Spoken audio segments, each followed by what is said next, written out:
Olá pessoal, como vão? Tudo bem? Espero que estejam todos muito bem. Para você que fez a prova da FUVEST, da primeira fase da FUVEST de Geografia, a prova que foi realizada no dia 14 de dezembro agora de 2025, eu vou estar comentando aqui as questões, corrigindo as questões. Penso que este vídeo, se tem algum potencial de ser assistido, ele será muito mais assistido pela galera que fará a FUVEST 2027, para até olhar o que caiu em 2026. De toda forma, vamos lá. Eu deixei passar um pouco de tempo, tava meio não, tava totalmente corrido aqui o processo de trabalho, então acabei atrasando. Mas vamos lá. Para você que vai fazer FUVEST pela primeira vez, eu coloquei as orientações aqui só para comentar algumas coisas. Primeiro, você tem 5 horas para fazer uma prova, que é a prova da FUVEST. Segundo, a prova da FUVEST ela tem sido cada vez mais uma prova interdisciplinar. Então, a exemplo destas questões aqui que eu vou corrigir, tem algumas questões que eventualmente alguém falaria assim, mas essa questão nem é estruturalmente de geografia, mas ela está dialogando com a geografia. Então são 5 horas para fazer 90 questões, cada questão tem 5 alternativas, e portanto assim, fundamental que o candidato esteja bem preparado, que a candidata esteja bem preparada para fazer esse vestibular. Mas vamos lá, em 2025, aliás, para o vestibular 2026, para quem vai ingressar no ano que vem, a FUVEST trouxe lá um conjunto de questões e eu vou comentar aqui as questões 13, 14, 15, 16, 17, 23, 26, 27, 29, 33, 34, 38, 39, 51, 52, 53 e 69. Tem um detalhe importante nesta prova, vários temas, muito interdisciplinar, mas tem basicamente 15 questões de geografia, que é um número atípico também. A FUVEST nunca traz um número definido, dizendo assim, são 12 questões ou são 10 questões. Esse ano tem um número maior. 13ª questão. Na obra Caminho das Pedras, de 1937, a autora Raquel de Queiroz aborda os desafios da personagem Noemi em busca de sua liberdade política, social e sexual em uma sociedade conservadora. O papel da mulher na sociedade e sua inserção no mercado de trabalho são temas atuais. Em março de 2025, o governo federal lançou um boletim que tem como objetivo analisar a inserção das mulheres no mercado de trabalho brasileiro. Um dos gráficos apresentados pelo boletim trata da taxa de participação da força de trabalho no Brasil, no terceiro trimestre de cada ano, no período 2012 e 2024. Então, olhando lá, 2012 a 2024, aqui quando nós chegamos de 2020 para 2021, tem uma variação. O que está em vermelho são homens, o que está em verde o total, o que está em azul aqui, mulheres. Então, a pergunta é, em relação ao gráfico, é correto apresentar, deixa eu pegar aqui, uma canetinha para a gente observar. Em relação ao gráfico apresentado, é correto afirmar que a queda na taxa de participação de homens na força de trabalho foi maior que a da mulher no terceiro trimestre. Bom, homens, vamos pensar aqui, cai de 73 para 68, mulheres cai de 54 para 47. Então vamos observar que aqui, o número de mulheres, a queda nas mulheres foi maior, ok? Então a primeira eu já descartei logo de partida. A segunda, a taxa de participação de mulheres na força de trabalho é crescente durante todo o período do terceiro trimestre? Não, terceiro trimestre a gente vem aqui, tem lá a queda, portanto também já descartei.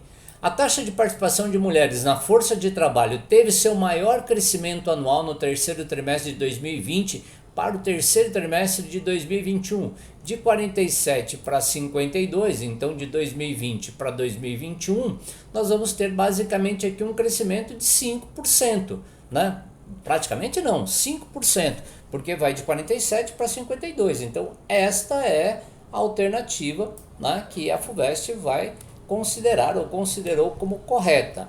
A letra D, a diferença entre a taxa de participação de homens e mulheres na força de trabalho foi de 11,7 no terceiro trimestre? Não, né? Homens e mulheres, se nós pegarmos aqui, de 68 para 72, de 47 para 52, não deu. E a taxa de participação de mulheres na força de trabalho atingiu seu maior valor após o terceiro trimestre.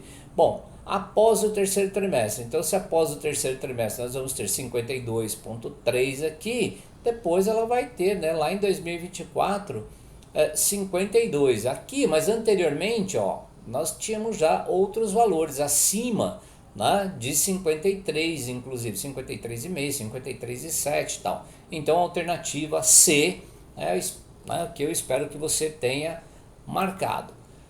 Mundo do trabalho continua aqui, ó, mapa, número de imigrantes incluídos no cadastro de pessoas com renda mensal até meio salário mínimo. Meio salário mínimo, galera, vamos lá. Distribuição relativa, né? E aí eu tenho aqui, ó, o gráfico mostrando distribuição relativa dos vínculos ativos de emprego formal, vamos lá, né, de imigrantes estrangeiros na região sul do Brasil. Muito bem, 2023. Aí nós vamos ter aqui, ó, indústria, vamos marcar aqui, indústria. Nós vamos ter a construção civil, comércio, serviços e agropecuária. E aí começa lá, observando que está tratando desta região somente. Tá? Então só está falando da região sul do Brasil. Veja que vai ter aqui o maior número, né? Maior número, vai de 14 mil a 31 mil. A partir do mapa e do gráfico, assinale a alternativa correta sobre o contexto apresentado na região sul. A segurança social garantida por rendas maiores favorece o emprego formal no setor de serviços. Gente, setor de serviços é um setor que nos países subdesenvolvidos, ao exemplo do Brasil, é um setor extremamente precarizado, né? Então, quando você fala que vai garantias por rendas maiores, na realidade é onde a gente tem um dos maiores índices de exploração, mais baixos salários e por aí vai. Tá? Então a primeira está totalmente fora. A letra B, os imigrantes cadastrados nessa região têm renda superior a um salário mínimo. Olha, você está falando aqui com renda mensal até meio salário mínimo é o maior número, portanto, né, eu já descartei também. Terceira, o alto número de imigrantes cadastrados no CadÚnico deve-se à empregabilidade qualificada. Né? O comércio não tem uma empregabilidade qualificada, muito pelo contrário. Né? Você tem gente que assim, com baixa qualificação, muitas pessoas ou milhares de pessoas com baixa qualificação. Letra D, a redução na vulnerabilidade social dos imigrantes é resultado do alto nível de escolaridade na indústria. Bom, aí você pega aqui a indústria, você já vê que, opa, deixa eu sair daqui, você pega aqui a indústria, você vai ver que não confere, né? Então deixa eu sair desse meio. E aí então, a única que sobrou, né, a alternativa que deve ser assinalada, o que eu espero que todo mundo tenha assinalado, é a alternativa E. Os baixos salários na indústria alimentícia refletem-se na vulnerabilidade dos imigrantes estrangeiros. Lembrando que, além de tudo, o cara não tem documentação adequada, né, assim, conhece muito pouco, muitas vezes fala muito mal a língua e essa coisa toda. E, portanto, assim, os índices de exploração desses imigrantes ele é muito acentuado em vários lugares do mundo, inclusive no Brasil. Ok? Próxima questão, nós estamos indo para a questão 15 e 16. Deixa eu me colocar aqui numa parte dessa tela que eu não vou atrapalhar. E aí, está falando, né, que a leitura do texto é pré-condição para responder as questões 15 e 16. E aí a questão 15, ela já vai lá, logo no enunciado e já coloca para mim o desafio. Ó, segundo o texto, o que é a uberização? Eu vou ler o texto para ver o que ele está falando disso, mas, né, eu não preciso necessariamente ler o texto para saber que, assim, muito provavelmente ele está fazendo uma crítica a isso, porque ele está falando, ó, uberização e plataformização do trabalho no Brasil, conceito, processos e formas, ok? Então, vamos lá para a questão 15. A uberização nomeia um novo tipo de gestão e controle da força de trabalho, resultando das formas contemporâneas de eliminação de direitos. Ó, vamos lá, né? Ó, Então, uma forma aqui de eliminação de direitos. Transferência de riscos e custos para os trabalhadores. Então, você tem riscos e custos para os trabalhadores. Você tem novos arranjos. Ela, em alguma medida, sintetiza processos em curso há décadas, ao mesmo tempo em que se apresenta como uma tendência para o futuro do trabalho. O tema ganha visibilidade com a formação de enormes contingentes de trabalhadores controlados por empresas que operam por meio, né, de plataformas digitais. O desafio contemporâneo frente a esse novo tipo de organização envolve elementos complexos e armadilhas teórico-políticas. Reside em compreender as plataformas digitais como um novo meio poderoso pelo qual as relações de trabalho vêm se estruturando, sem entretanto incorrer em um determinismo tecnológico que mistifique, né, os processos sociais que envolvem décadas de flexibilização e plataformização, flexibilização e transformação do trabalho, e que se materializam nas plataformas digitais, embora de forma obscura. Com base nessa perspectiva, o desafio também reside na compreensão de uma tendência que precede e ultrapassa as plataformas digitais, relacionada ao elemento central da uberização. Então, qual é o elemento central da uberização segundo o texto? A consolidação e o gerenciamento de multidões de trabalhadores, como trabalhadores just in time. Just in time é um termo do toyotismo, aquela ideia de no tempo exato, aquela ideia de controle, aquela ideia de produção por demanda. Essa condição de trabalho envolve um novo tipo generalizável de remuneração por peça, que conserva sua centralidade nas formas de exploração capitalista, mas atualiza seus elementos demandando a compreensão das permanências, transformações e tendências que se desenham no presente ou como futuro possível e provável do trabalho. Aliás, recomendo aqui para quem está me acompanhando, vários materiais, do professor.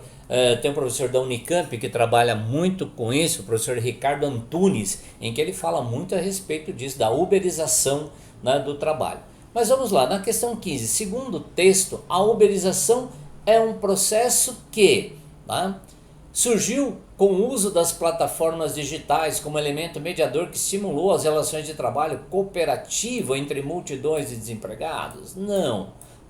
Intensificou a informalidade e a flexibilização nas relações de trabalho por conta dos recursos técnicos das plataformas que acirraram a exploração capitalista? Sem dúvida, a letra B aqui, ela responde totalmente a este item.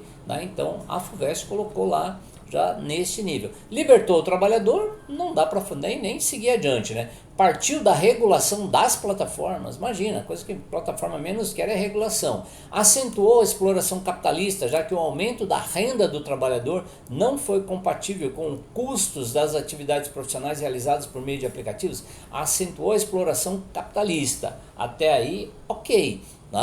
Já que o aumento da renda do trabalhador, não houve um aumento expressivo da renda do trabalhador aí, Então, assim, é essa a grande questão, que você está transferindo para o trabalhador, o custo, então não tem aumento de renda, tem aumento de custo, como ele está colocando lá, que vai um novo e poderoso meio de regulação das relações, que elimina direitos, transfere riscos e custos aos trabalhadores. Então aqui não tem esta questão. Vamos lá. Aí na 16ª, a expressão just in time, Just in time. Ela, na produção sob demanda. Não preciso nem ir muito longe aqui. É um item I. Ela não está falando de escala fixa, não está falando de filantrópico, não está falando de hibridismo, não está falando sobre proteção legal. Está falando de produção sob demanda, Está lá o Taishi Ono, o engenheiro que criou esse método ou sistema de organização da produção e do trabalho no Japão dos anos 50, que ficou conhecido como toyotismo, que tinha como lema eficiência e produtividade e, obviamente, a produção sob demanda ela ajuda a reduzir os estoques. Muito bem, vamos adiante. Então, saindo do mundo do trabalho, nós vamos agora para uma questão. Saindo não, né? Continuamos no mundo do trabalho, ó. 17ª questão. Em março de 2025, postagens em redes sociais digitais discutiram uma tendência verificada entre crianças e adolescentes de utilizar o termo CLT como uma ofensa. Ó, termo CLT como uma ofensa. Na matéria, crianças demonizam CLT. Carteira assinada vira ofensa entre jovens. Né, de Camila Corsini para o UOL. Há vários depoimentos em que crianças associam o emprego com CLT a menores rendimentos, à pobreza e ao fracasso profissional. Deve ser aquela galera que está assistindo esses coaches mirins, né? A desgraça da humanidade. Que seriam caminhos para a riqueza. Veja gráficos com as estimativas da Pesquisa Nacional por Amostra de Domicílios, PNAD-C do IBGE, para a distribuição da ocupação. Tá? Então, vamos lá. Está falando do trimestre compreendido entre dezembro de 2024 e fevereiro de 2025. A partir dos dados apresentados no gráfico, é correto afirmar que as associações realizadas por crianças e adolescentes com diferentes formas ocupacionais são fundadas em uma visão de quê? Né? Então, qual é o item aqui? Eu já vou direto lá na alternativa, que é a alternativa D, né? Para a gente poder avançar. Que está falando, ó, visão de quê? Os empregadores, né? Os empresários têm maiores ganhos e autonomia, o que atrai os jovens a fugir da subordinação da relação de emprego, a qual desprezam para constituir empresas ainda que haja menos empregadores do que empregados. Né? Vamos lá, gente, é só para entender aqui, ó, quando a galera acha que, né, assim, se você, a ideia de virar patrão de si mesmo, né, que isso acaba sendo uma boa coisa, é só olharmos aí o número de pessoas que acabam tentando montar seus negócios e que vão à falência rapidinho porque, né, primeiro, não conheciam da estrutura, segundo, né, é um mercado altamente competitivo, terceiro, né, você tem que sobreviver e, portanto, você não tem renda, você vai criar uma empresa achando que ela vai ter lucro logo de cara, que é muito difícil. Então, muitas das vezes, cria-se um mito a respeito de determinadas situações de alguém que, assim, pega-se alguém que deu muito certo, né? Ou seja, que acertou muito e conseguiu, ou pega-se exemplos de pessoas que se tornaram empreendedoras, mas que você não vê o que está por trás, né? Então, assim, que tinha uma estrutura, que podia fracassar várias vezes, que não tinha problema. Um pobre que vai começar algo, se ele fracassar logo de cara, ele não tem mais como nem retomar. Então, é esta a grande situação. Aliás, eu estou fazendo essa correção, hoje é dia 2 de dezembro, né? Então, já estou há um tempinho aqui da aplicação da prova. Tá? E é importante destacar que, no caso específico, a Unicamp, que foi feito nesse final de semana, ela trouxe como tema da redação, um dos temas, né, era sobre a CLT. Então, né, de construir uma argumentação em relação à importância da CLT nas relações de trabalho. Então, bora lá. Seguindo. Questão 23, né? Aí já mudamos de assunto, aí já estamos falando da Mata Atlântica, estamos falando de questões ambientais, biomas e questões ambientais. A questão número 23, ela vai colocar a seguinte demanda. No ano de 2024, o Atlas da Mata Atlântica identificou uma aplicação da Lei da Mata Atlântica, identificou uma perda de 143,66 quilômetros quadrados de florestas maduras dentro do limite de aplicação da Lei da Mata Atlântica. A área foi muito semelhante à do ano anterior, com uma queda de apenas 2% na taxa de desmatamento. Então, ó, teve uma queda aqui na taxa de desmatamento, mas ela foi de somente 2%. O que denuncia uma situação de vulnerabilidade do bioma. Além de uma redução tímida, a taxa ainda está longe do menor desmatamento já registrado desde a primeira edição do Atlas, em 1985, né, quando aconteceram 113,9 km² de devastação, observados no período de 2017 e 2018. Tal. O gráfico apresenta a área de desmatamento e a tendência. Veja que tem uma tendência histórica aqui, que é uma tendência de queda.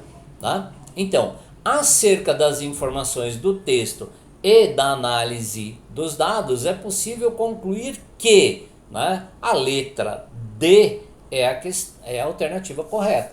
Né? Houve uma redução consistente na área de desmatamento da Mata Atlântica quilômetro quadrado ano ao longo de toda a série histórica. Então, se você for pegar aqui, né, este dado, a gente vai observar que, né, é essa situação que temos. Então, ó, vamos observar uma queda, uma redução consistente. Tá? Então se mantém aqui, mas aí vamos pegar a partir do momento em que ele está dizendo lá, ó, série histórica 1985, e aí a gente tem, né, a curva de queda, tá? Ok? É isso, tá bom? Seguindo, aí é uma questão de inglês. Essa questão de inglês eu só coloquei porque a próxima questão, tá? Essa é a questão número 26. A próxima questão, ela é uma questão que está falando também de energia geotérmica.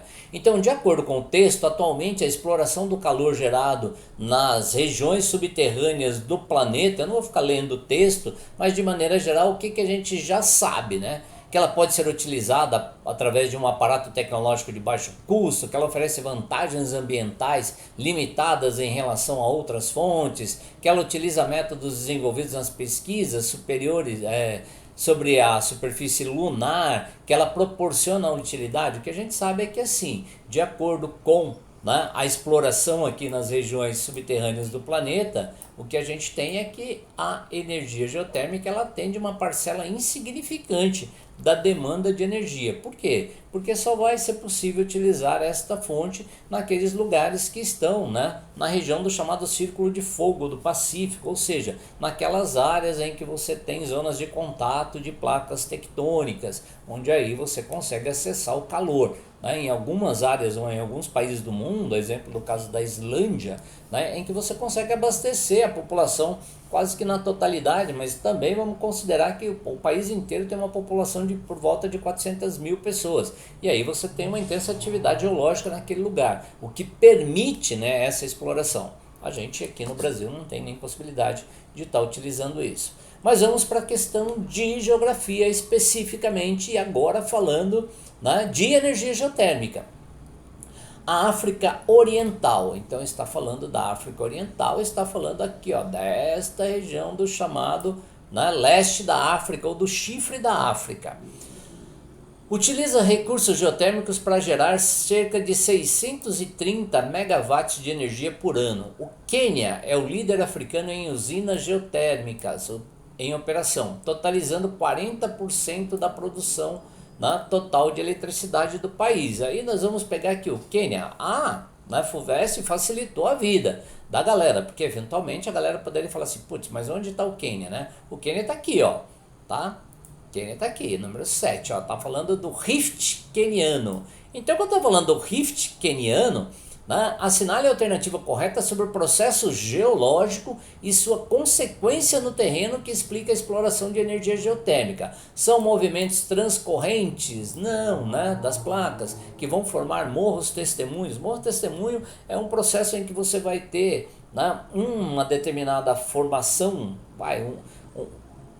como eu poderia dizer, você vai pegar um lugar, pensa num deserto, aí de repente você tem um blocão rochoso que está lá no meio. O que é o morro testemunho? É aquele processo que resistiu à ação da erosão, tá? Então é essa a ideia. Intemperismo químico? Não está falando de intemperismo químico, está falando de movimentação de placas. Então está falando da formação do Rift Valley ou da separação que está tendo nesta área. Então esse movimento divergente de placas numa área que é o Rift Valley. Eu considerei essa questão bem tranquila por duas coisas, né? Primeiro, porque ela vai trazer todo um processo de identificação aqui dos lugares e ainda traz, né, no item 7 onde está o Quênia, né, e a formação dos rifts, tá? Então esse é o item que me pareceu bem sossegado fazer essa questão. Então, movimento divergente, afastamento de placas, né? E aí você vai tendo uma fratura, e dentro dessa falha aí você tem a possibilidade de utilização da energia geotérmica, tá? Então, fui adiante. Questão 29, tá falando do quê? Protocolo de Kyoto, 1997. Então, o conceito de mercado de carbono foi formalizado lá em Kyoto em 97 e foi impulsionado, né, através do Acordo de Paris de 2015. No Brasil, o mercado de créditos de carbono foi formalizado em dezembro de 2024. Indique a alternativa que explica corretamente a ideia central acerca de crédito de carbono. Bom, gente, crédito de carbono, conforme está dizendo aqui logo de cara, né, que a gente vai ter nessa questão número 29, é, né, aquela ideia de você poder, né, como se fosse possível você comprar um direito de poluir. Então, né, o que seria isso? Os créditos de carbono podem ser obtidos por quaisquer países, mesmo os mais industrializados, pela redução da emissão de CO2.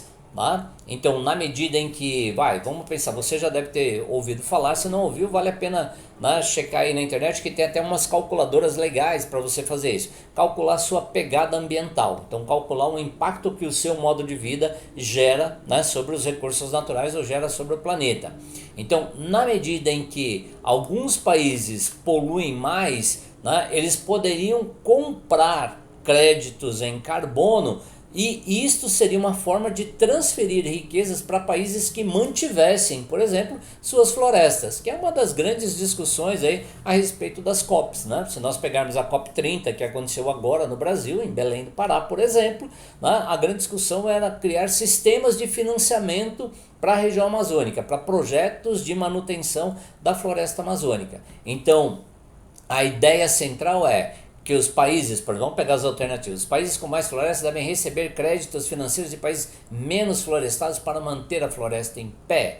Não, a ideia é que você possa utilizar esses créditos, qualquer país pode fazer isso, né, pela redução da emissão de CO2. Porque senão, se fosse só aquela ideia de comprar, né, você poderia ter o quê? Né, o que está na alternativa A, que eventualmente alguns marcaram. O que está na alternativa A é assim, eu acabei com todas as minhas florestas, mas como eu tenho grana, eu vou comprando esse direito.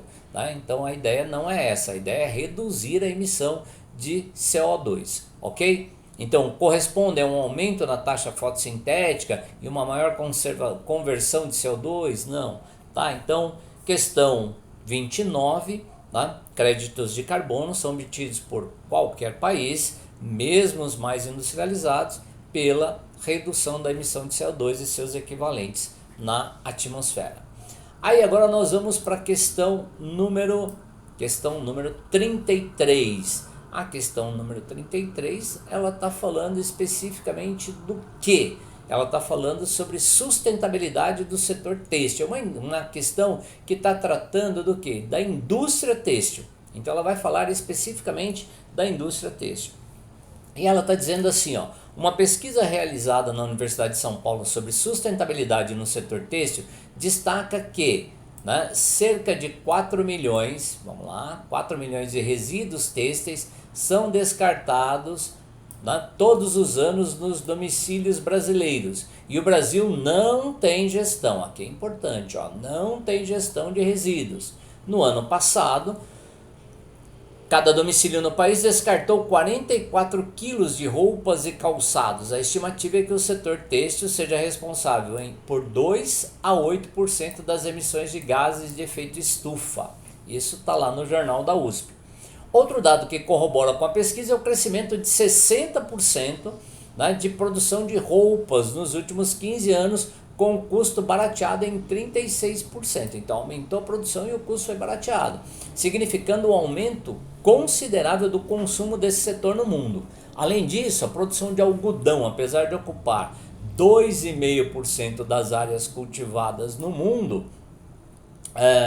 utiliza 25% dos inseticidas e 10% dos herbicidas. Tá aí uma coisa que também é bastante significativa, né? Consome muito herbicida, muito inseticida, portanto polui bastante.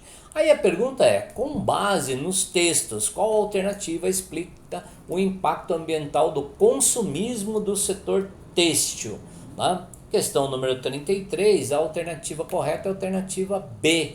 Nos últimos anos, a indústria têxtil teve um aumento significativo na produção de roupas, isso está lá no texto, vai falando, né? Que resultou na diminuição dos custos de peças, tem até o valor específico aí, e proporcionou um aumento do consumo no setor de vestiários em todo o mundo, tornando essencial a discussão de políticas de gestão de cadeia produtiva de resíduos. Né? Então, os números estavam lá, estão no texto aqui falando de barateamento de 36%, falando do aumento de 2% a 8%. Então, também o texto me remetia a essa possibilidade, a esta alternativa, que é a alternativa B. Vamos adiante. Questão número 35. A questão número 35 está falando do que? Ela está falando de clima, né? Ela está falando de drenagem, ela está falando de que em regiões montanhosas e com clima tropical é comum a ocorrência de movimentações de massa associadas a volumes elevados de chuva pelos seus efeitos destrutivos. Volumes elevados de chuvas, ok. Pelos seus efeitos destrutivos, principalmente em áreas ocupadas de forma irregular, tornam-se foco de estudos e identificação. Então, na prática, ó, veja só, tem os rios aqui, né, e você tem os fundos de vale. Né? Então, nesses fundos de vale, você tem aí o sonar, ou sonares de volume. Por que que na prática você vai ter isso? Né? Porque você tem logo depois aqui, ó, a questão, né, das residências. Então, na prática, você instala antes o sonar para verificar o volume de água que está chegando. Portanto, a ideia, né, é você medir o volume de água que está vindo para que você possa, eventualmente, tá agindo em termos preventivos ou, para distribuir alertas aí para a população em relação ao risco ou às possibilidades de enchentes. Então, quando nós pegamos essa questão, ó, qual o motivo, sobre o motivo da localização dos sensores, assinale a alternativa correta. Então, nessa questão número 35, a alternativa correta é a alternativa B. O monitoramento na área de fundo de vale é necessário para medir, né, o volume e velocidade da corrida de detritos com o intuito de prevenção de riscos. Né? E aí qual é o risco especificamente? O risco, né, está relacionado à questão das enchentes. Tá certo? Indo adiante, questão número 38. A questão número 38, deixa eu só sair um pouquinho aqui desse meio para não atrapalhar.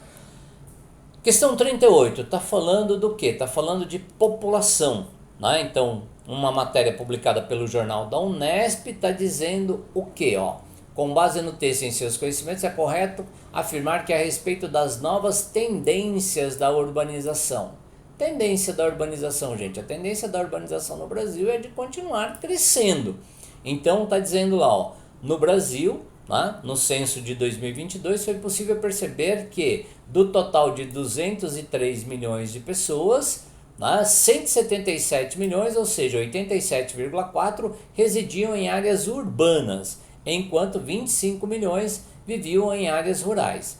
Em relação a 2010, quando o grau de urbanização foi de 84,4%, houve um aumento de 16,6 milhões de pessoas morando em áreas urbanas e uma queda de 4,3 milhões de pessoas morando em áreas rurais. Já em relação à distribuição da população brasileira, o censo trouxe uma importante constatação. Qual é a constatação aqui? O crescimento das cidades médias. Esse é um dado importante que vai me remeter, por exemplo, à alternativa correta. Cabem nessa classificação municípios que contam entre 100 e 500 mil habitantes. Tá? E aí, vamos direto lá para a questão, para ver o que ela está pedindo. É correto afirmar o que a respeito das novas tendências sobre a urbanização no Brasil? Bom, nós vamos ter aqui a alternativa C. Se em 2010 a urbanização brasileira era de 84,4% da população absoluta do país, em 2022 essa porcentagem passou para 87,4% e esse aumento do grau de urbanização ocorreu sobretudo nas cidades médias. E aí é importante também destacarmos o seguinte, nas metrópoles o custo de vida, de maneira geral relacionado a custo da moradia, custo dos transportes, né? A questão da saturação, a questão da macrocefalia, da alta especulação imobiliária, todos esses fatores fizeram com que a vida nas metrópoles se tornasse muito mais caras. E aí uma galera, né, nós vamos ter a partir dos anos 90 também um outro fator que vai explicar aí o crescimento das cidades médias. Nós tivemos um novo surto de industrialização no Brasil que levou, né, muitas empresas a saírem das áreas metropolitanas buscando municípios menores. Então nós tivemos aqueles processos de desmetropolização e de metropolização de cidades médias, né? Então, a alternativa C é a que responde corretamente a questão. Questão número 39. Questão número 39 está falando de grotões que transformaram-se em jardins cortados a meio pelas avenidas e pela sombra dos viadutos, não há mais sapo. Nos jardins encontrareis recintos fechados com instrutoras, dentistas, educadoras sanitárias dentro. São os parques infantis. Olha só, né? O Mário de Andrade falando no Dia de São Paulo na revista do Arquivo Municipal, né? Lá de 1936. Então o que ele está dizendo aqui? Tá? São os parques infantis onde as crianças proletárias se socializam, aprendendo nos brinquedos e cooperativismo a consciência do homem social. Né? Então o trecho do texto aí, ele relata alterações na paisagem urbana paulistana com a implantação de novos equipamentos, né? E aí então a pergunta é, esses novos equipamentos visavam o quê? Basicamente aquilo que está aí na alternativa B, disciplinar o lazer das crianças com a introdução de noções de saúde preventiva. Olha o que ele está dizendo lá no texto, né? Instrutoras, dentistas, educadoras sanitárias.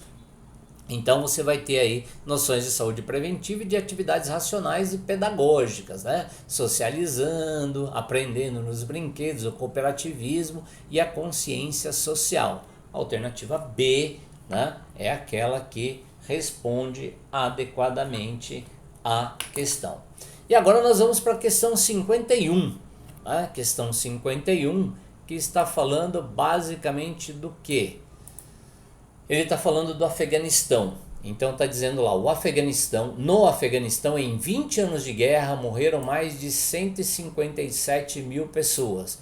No Iraque, de 2003 até hoje, né, 10 anos depois de as tropas americanas se retirarem do país, foram mortas entre 308 e 600 mil. No Paquistão, né, aliado dos Estados Unidos na guerra ao terror, 70 mil. Guerra ao terror, vamos só lembrar aqui, ó, doutrina Bush a partir de 2001, né, e os Estados Unidos assumindo a ideia do ataque preventivo. E aí os Estados Unidos invadiram o Afeganistão em 2001, invadiram o Iraque em 2003, né, e as consequências estão aí. As violações dos direitos humanos por militares americanos, como os abusos e a tortura de prisioneiros, muitas vezes inocentes, na prisão de Abu Ghraib, ou Ghraib, né? Não sei qual é a pronúncia correta, no Iraque, e na base de Guantánamo em Cuba, geraram ainda mais ressentimento nas populações desses países. A guerra ao terror provocou mais radicalização religiosa, mais conflitos internos, forçou milhões de pessoas a abandonar suas casas e a fugir para outros países, aumentando ainda mais o preconceito em relação a muçulmanos e árabes. Dizem que o mundo nunca mais foi o mesmo depois do 11 de setembro. Né? Simone Duarte, o vento mudou de direção, o 11 de setembro, né, que o mundo não viu. E aí a pergunta é, o excerto traz informações sobre a atuação militar norte-americana na Ásia após os atentados terroristas de 11 de setembro de 2001 e afirma que essas investidas militares, elas fizeram o quê? Na verdade está falando que piorou, né? Tem um monte de situações aí dizendo que, né, pioraram lá as condições, então provocaram novos confrontos locais. Então ele está dizendo lá, ó, violações de direitos, a guerra ao terror provocou mais radicalização, mais conflitos internos, mais migrações forçadas, né? Ou aquilo que foi, ou que é conhecido no mundo como as crises de refugiados. então provocaram novos confrontos locais e mundiais e acirraram perseguições de caráter étnico-religioso. Alternativa A, logo de cara, né, respondendo. Aí nós vamos agora para a questão número 52. Questão número 52. Essa questão de número 52, ela está trazendo... Deixa eu tentar sair aqui da linha, né, do mapa. Deixa eu me colocar aqui, ó, nesse mapinha. Agora achei o lugar ideal. Né? Em 19 de setembro de 2023, o Azerbaijão lançou uma ofensiva contra a autoproclamada República de Nagorno-Karabakh, um território povoado por armênios sob bloqueio desde dezembro de 2022. Em 28 de setembro de 2023, a RAC anunciou sua dissolução, que entrou em vigor a partir de 1º de janeiro de 2024, após mais de 3 décadas de existência não reconhecida. Em agosto de 2025, o governo norte-americano propôs que a rota de transporte estratégica turco-azerbaijana seja controlada pelos Estados Unidos, né, por 99 anos. Só os Estados Unidos acham que é legal ficar controlando o território dos outros, né, ou pontos estratégicos do território para atender os seus interesses, né, porque quem é dono do território não acha nada de legal nisso. Essa proposta está em curso devido à oposição do Irã. Então veja que aqui você tem, ó, a Geórgia, a Rússia, o Azerbaijão, a Armênia, a Turquia e aí Nagorno-Karabakh. Esta região que está aqui, né?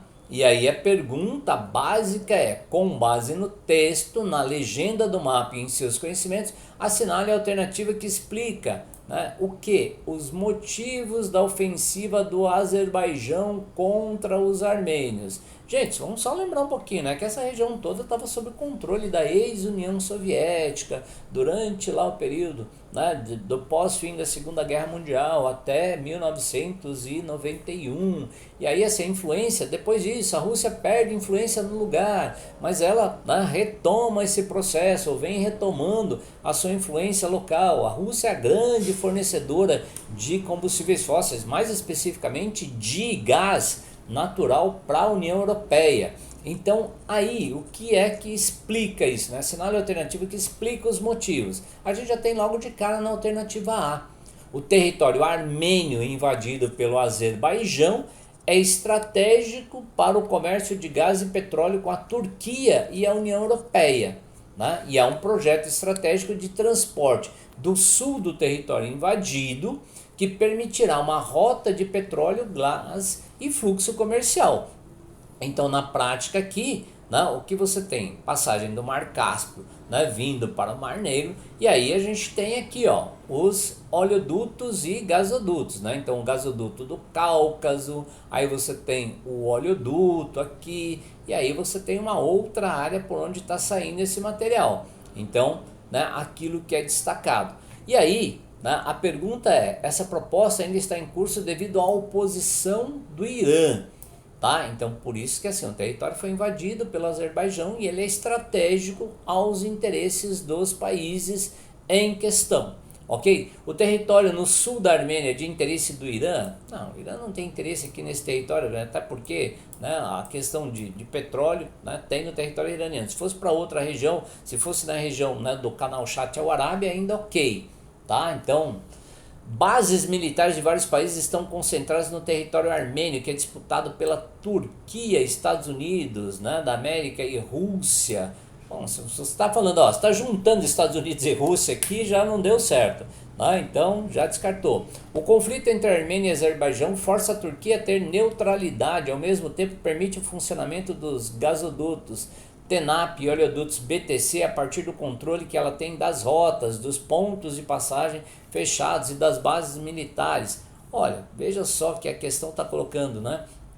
O conflito entre a Armênia força a Turquia a ter neutralidade. A Turquia tem interesse direto nessa questão aqui, então, né, já descartei. O conflito entre a Armênia e Azerbaijão, o corredor de transporte estratégico ao sul do Azerbaijão, associando a ferrovias, escoa toda a sua produção de petróleo. Não, né, gente? Se você tem outros itens sendo destacados aqui, tá? Então você tem como outras rotas de escoamento de petróleo e está conectando a Turquia à área ocupada da Armênia. Na realidade, né, a questão aqui é a área que foi invadida. Então, ó, o Azerbaijão lançou uma, né, ofensiva contra a autoproclamada República de Nagorno-Karabakh. Então, está dentro do território. Essa é a grande questão. Se nós formos olhar para a história, né, mundial, nós vamos ver que em vários momentos áreas muito ricas em recursos minerais, a exemplo de Biafra na África, na região da Nigéria, né, quando os ibos declararam a independência de Biafra lá na década de 60, houve a mesma coisa. Pega o caso dos curdos nessa região do Oriente Médio também, né, que eles ocupam uma área importantíssima. Talvez seja a maior nação sem um território soberano do mundo, tá? Mas ocupam áreas que são muito ricas em petróleo e não vão conseguir isso. Mas a questão central aqui, a alternativa A, né, é a que responde. Eu espero que tenha dado tudo certo para você. E, né, eu coloquei aqui o mapinha agora para ficar melhor para estar vendo, né, ó, fronteira fechada desde 1993, a gente tem, deixa eu voltar aqui, ó, fronteira fechada desde 1993, aí você tem rota estratégica conectando Nagorno-Karabakh à Armênia e ao Irã, então, ó, tá vindo aqui e tal, tá vindo para o sul para conectar ao Irã, né, então tudo isso te leva ou reafirma a alternativa A, que foi apresentada pela questão. E, né, a última questão que eu vou comentar nesta prova, até porque é a última questão relacionada diretamente, né, aquelas duas questões clássicas de geopolítica, tá, a questão envolvendo Nagorno-Karabakh, tá, e essa, né, falando a respeito da Venezuela e da Guiana Essequiba.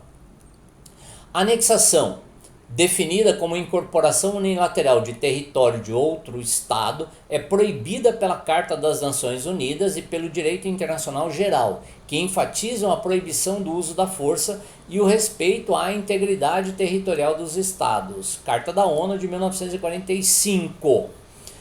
Partindo da Carta da ONU e do mapa, é possível indicar que se refere, né? O que nós vamos ter aí nessa questão número 53? A invasão de tropas venezuelanas à área que pertence à fronteira norte do Brasil, contrariando o acordo. Né? O que nós vamos ter aqui? Nós vamos ter a anexação de Essequibo.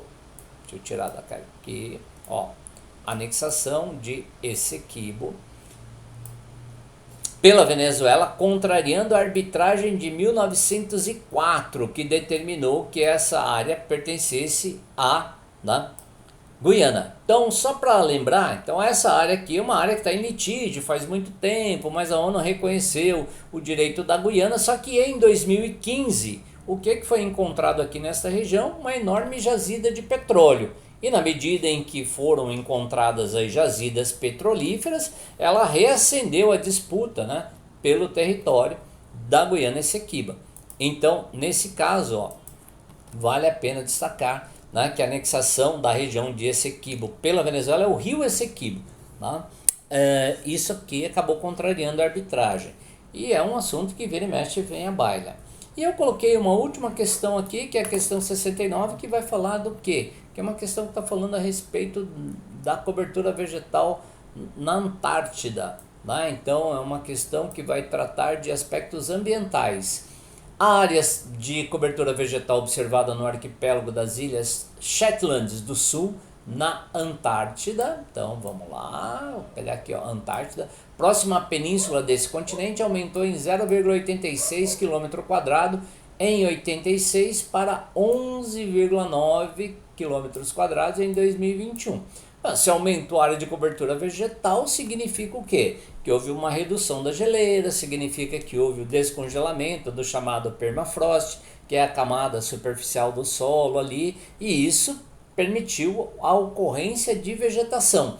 Então essa tendência ecoa um padrão mais amplo de esverdeamento em ambientes de clima frio, que sugere futuras mudanças generalizadas nos ecossistemas terrestres da Antártida e seu funcionamento a longo prazo. Então ele está dizendo aqui, ó, índice de vegetação normalizado, né? Então você tem algumas situações, e índice de vegetação verde, TCG, aliás, ok? Aí o que a gente percebe aqui, ó, em que em alguns momentos esse índice foi né, bem maior aqui, ó, 2021 ele está sugerindo um aumento muito significativo frente a um outro dado que estava lá em 1986. Veja que em 1986 quase não vai aparecer por aqui, ó, no gráfico.